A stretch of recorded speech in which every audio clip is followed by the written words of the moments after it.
Let's pick things up with the NFL trade deadline that was yesterday. We had a few big trades, well, really just a couple big trades, both involving the same team. That is the New York Jets. They were the story of the day. They traded Sauce Gardner to the Colts and defensive lineman Quinnen Williams to the Cowboys. They got back two firsts in 2026 and 2027 and Adonai Mitchell for Sauce Gardner from the Colts, and then a 2027 first, a 2026 second, and former first-round pick defensive tackle Maisie Smith for Quinnen Williams. The Jets now own 5 first-round picks and 3 second-round picks over the next 2 years. And for what it's worth, the Jets have done a pretty damn good job at drafting in recent years. They just can't get a quarterback right to save their lives. So, Braden, what do you make of these moves for the Jets going forward as they enter yet another rebuild? Yeah, looking at the Sauce Gardner trade, this one is definitely one that kind of came out of left field. I think it's pretty surprising to trade him. I think in the first year of his contract extension, or actually, I don't even know if the extension's kicked in yet. Because I think it kicks in next I think year. it's next year. Yeah, so definitely surprising to see the Jets trade him. But at the same time, this is also when his value is going to be at its peak. You get a couple of nice picks back. Adonai Mitchell has at times shown some things. He's never really been consistent. He's had some mental lapses, like he had in game. I think it was week 4 or 5 where he dropped the touchdown and then got a crucial penalty that negated a Jonathan Taylor touchdown run. So he's had some issues there, but at the same time, he does have a very high ceiling. So from the Jets standpoint, this trade, the return is pretty solid. If you're going to trade him, I don't think you could ask for a better return. Very similar to what they got for Jamal Adams a couple of years back, Seattle. So from their standpoint, I think it's fine, even if it's a bit surprising. For the Colts, this trade definitely makes sense for them as well. According to PFF, the Colts are 18th in EPA allowed per play, 15th in yards per play allowed, and 26th in success rate allowed. Their team coverage grade is 23rd in the NFL. They've allowed the 5th most explosive passing plays of 15 plus yards. So they do have some things that need to shore up for sure. And granted, some of those passing statistics are because the Colts have been ahead in a lot of games and teams are throwing the ball a lot more. Yeah. So naturally, you're going to have some of that kind of factor into the stats a little bit. Sauce Gardner is going to help a ton. He's allowed just 10 receptions so far this year on 22 targets. Has allowed 2 touchdowns, which isn't phenomenal, but he's second among qualifying corners in forced incompletion rate and first in lockdown percentage, which has to do with route separation for receivers. His overall PFF grade is 22nd among NFL corners this year, so he's been very solid for the most part. The knock on Sauce Gardner's playstyle is definitely the penalties. He got flagged 10 times in 2024. He's been penalized 4 times so far in 2025. Only Terrion Arnold was flagged more times last season among NFL defensive backs. So there is some of that concern. He does have the ceiling of being the best corner in the NFL. This trade is definitely worth the gamble for the Colts, especially with the Jets kind of eating some of that dead money in the trade. Overall, I would give the Colts a B on this one and the Jets a B plus. Yeah, I'll start there. I For the Colts, I love it and I hate it at the same time. You know, you get a bona fide star in the secondary that joins a defense that has surprisingly been really good compared to what it was last year. You mentioned some of their passing numbers being inflated due to them being ahead in every game, but they're third in interceptions, they're seventh in scoring defense, they're sixth in sacks, and they're third in QB hurries. I mean, you stick Sauce Gardner in a defense like that forces the quarterback to get the ball out fast, and that sounds like a recipe for success. Now, 2 firsts and AD Mitchell is certainly a big haul to give up. AD Mitchell, a second round pick last year. A lot of people thought he'd be a first round pick, and kind of got benched this year for that incident where made a ridiculous catch on a one-on-one go route and just dropped the ball at the 1 yard line when he had a wide open touchdown. But with all that being said, Sauce Gardner, like we mentioned, is under contract until 2030.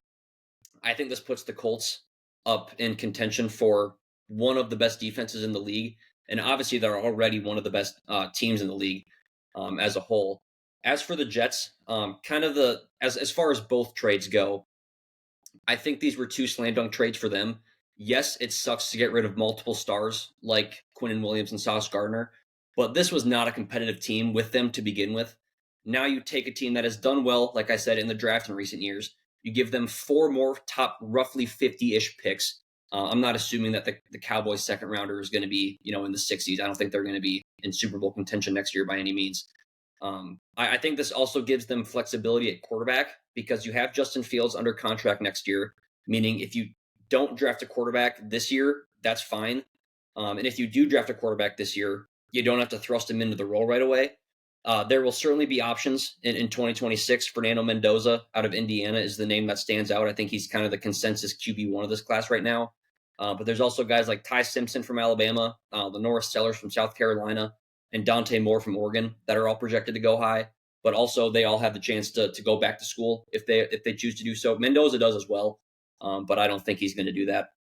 And then if they opt to not draft one in 2026, you've got guys in 2027 like Arch Manning, Julian Sayin from Ohio State, who if I had to bet, he'd be the number one pick in 2027 right now. You got CJ Carr from Notre Dame, DJ Lagway from your Gators, Dylan Raiola from Nebraska, along with anybody who might return to school from that 2026 bunch. So the Jets are going to have a ton of flexibility, whether they decide to take a quarterback early in 2026 or not. And, with getting rid of some of those contracts like Sauce Gardner and Quinnen Williams, they can afford to spend some money in free agency to kind of piece together and gel with all the young talent they're going to have coming into the draft. So I think the Jets did a phenomenal job at the deadline. Yeah, and I'll touch a little bit on the Cowboys side of the Quinn and Williams deal to kind of hit the other side of the coin. The Cowboys defense, sans Micah Parsons this year, has been absolutely atrocious. 31st in points allowed per game, 31st in yards allowed per game, 29th in yards allowed per play, dead last in opponent third down conversion rate, 28th in opponent red zone percentage. That is percentage of opponent drives to score touchdowns. Against the run, they're 25th in yards per carry allowed, 29th in yards per game allowed. Quinnen Williams is going to help a ton there. He's ranked number one among 124 defensive linemen in PFF run grade this year. He's also good in the pass game, albeit a little bit less good, but he still has a PFF grade above 85 since 2022. I think I saw he's one of two defensive linemen to post a run and pass grade above 85 in that time frame. The price tag is a little bit steep, especially considering the Cowboys are likely going to have to extend Quinnen Williams' offseason, and I don't think they're a contender the next 2 years, even with Quinnen Williams on the roster, but he is certainly a good player. If I'm grading this one, I'm going to give the Jets a B, and I'm going to give the Cowboys a C minus, just because a first, a second, and Maisie Smith is a little bit steep for me, despite how good he is as a player. Yeah, and if I were grading that first trade between the Jets and the Colts, I think I would probably give the Jets an A minus, maybe an A. I wouldn't go as far as an A plus. And then for the Colts, I think I would probably go. I think you said in the B range. That's probably where I would go too, just because you did give up quite a bit to get him. But he's under contract for a while, so still very young too. So I think it was a good trade for both sides, especially for the Jets though. And then just briefly hitting on the Cowboys. For all the shit that they've gotten for trading Micah Parsons and they could really use a premier edge rusher memes. Jerry Jones is really trying. I think, Quinnen Williams, you mentioned, has been fantastic. He leads all defensive linemen in stops, which by Pro Football Focus is defined as, quote, a tackle that limits the offensive gain to less than 45% of the line to gain on first down, 60% on second down, or prevents a first down on third or fourth. So, in other words, Quinnen Williams makes plays. He leads all defensive linemen in forced fumbles, second in tackles. He has 19 QB pressures, and he will be under contract until 2028, although I do think he's got an out or an option after 2027. He goes to a Dallas team that, as you mentioned, has really been struggling defensively. They are allowing the fourth most rush yards per game, allowing the second most yards per game total with 397.4, and the second most points per game at 30.8. So is Quinnen Williams going to change that defense overnight? No. But the run defense should certainly benefit, and the pass defense will as well to an extent. And at the very least will force teams to be a little more one-dimensional. I just don't think that the secondary is good enough for this Dallas defense with the addition of Quinnen Williams to be anything more than slightly below average. So I think it's going to be a tremendous add for this defense, but probably not going to be, the thing that puts them over the top. As far as some other notable trades that took place, we had the Cowboys acquiring linebacker Logan Wilson as well from the Bengals for a 7th-round pick. The Saints sent wide receiver Rashid Shaheed to Seattle for a 4th and a 5th-round pick. The Raiders traded wide receiver Jacoby Myers to the Jaguars for a 4th and a 6th-round pick. Of course, Brian Thomas Jr. got banged up last week. Travis Hunter's on IR. They need somebody that's not Parker Washington. Then the Eagles made a couple of trades on the defensive side, acquiring defensive end Jalen Phillips from the Dolphins for a third-round pick, as well as cornerback Jair Alexander from the Ravens, which I believe was Jair Alexander in a seventh for a sixth, if I'm not mistaken. So, Braden, which of those moves stand out to you the most? I think I guess I'll just hit a quick hitter on all of these. I guess I think they're all kind of equally relevant. With Rashid Shaheed going to Seattle, this trade could really go anywhere from a win-win to a lose-lose. It's nice for Seattle to get him in theory because Shaheed's a field stretcher, and while JSN's elite at pretty much everything, I think he doesn't quite have the top end speed that Shaheed does. Sam Darnold led the NFL in deep passing yards last year, which is passes with 20 or more air yards, led with deep completions with 28 and deep touchdowns with 9. So getting Shaheed pair alongside Darnold is going to be really nice there. Adding a wide receiver does make sense because Cooper Kupp has not looked great this year. You have a nice, young, interesting prospect in Torrey Horton, but I don't know if you want to be playing him a ton, as a wide receiver 2 yet. I think he's better in a wide receiver 3 or a wide receiver 4 role. My issues with Shaheed for Seattle is that he seems kind of like a one-trick pony. He's not really going to provide a ton, underneath, and maybe you don't really need him to do a whole lot of that. But to give up a Yeah. fourth and a sixth when I don't think he really puts you over the top is a little bit steep when he's going to be a free agent after this year, anyways. And then for the Saints side of things, I mean, their wide receiver core was already pretty bad, and now you have Chris Olave, Brandon Cooks, Devon Vele, and Mason Tipton in that wide receiver room. Besides Olave, there is nothing of value there.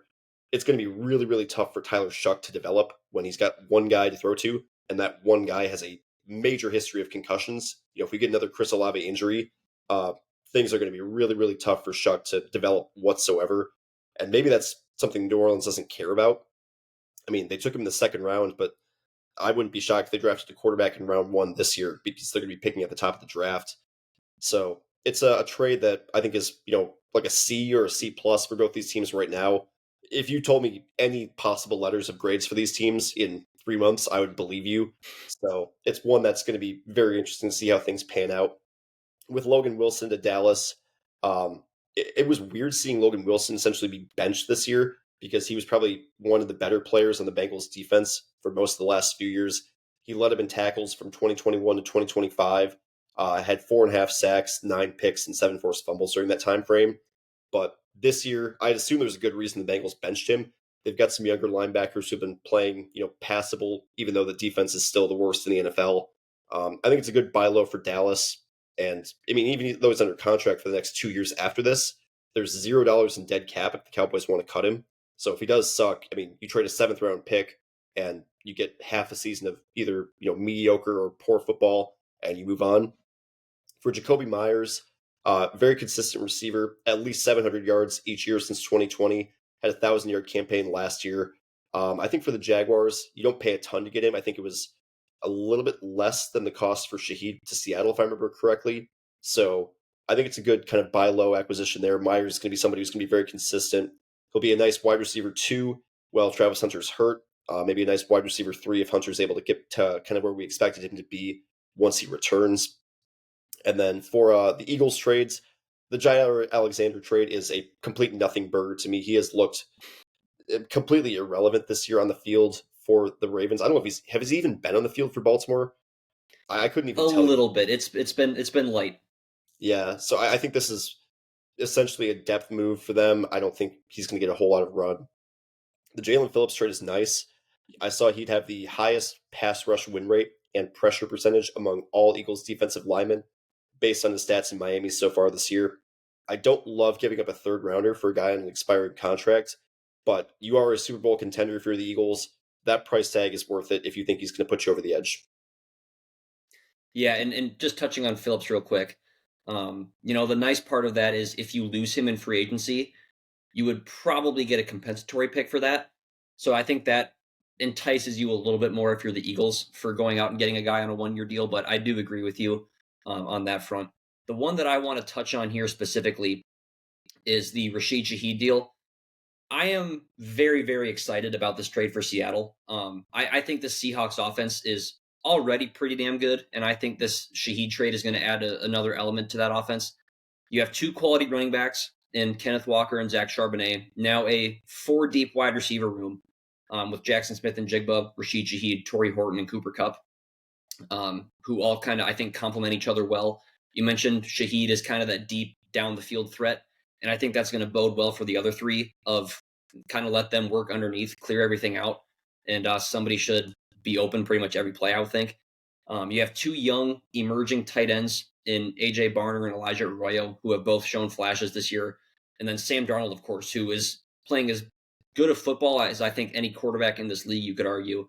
We'll have our NFL power rankings coming out tomorrow. Spoiler alert, Seattle is my, I think, third overall team and my number one team in the NFC.